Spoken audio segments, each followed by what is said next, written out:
Happy Friday, everybody. Amanda Taylor. So, just finished pulling out my powder wafer tree trunks that I made yesterday and fired in the kiln overnight. So, I have a whole pile of them, but I have like 150 panels to make. So I need a lot more tree trunks than I have in my hands here. But I made two different kinds. There's using the dark rose brown, but creating two different colors just by using this one was made using the leftover French vanilla powder and the dark rose brown that would get mixed in when I was making the trunks.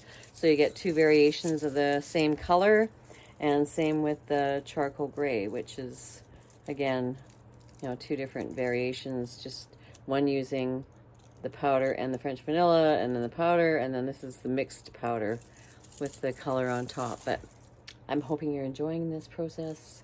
Hope to see more of your work on the Facebook page or wherever. You can, just post something on my on the Patreon website as well. So hope you have a great day. I'll be continuing on making my powder wafers.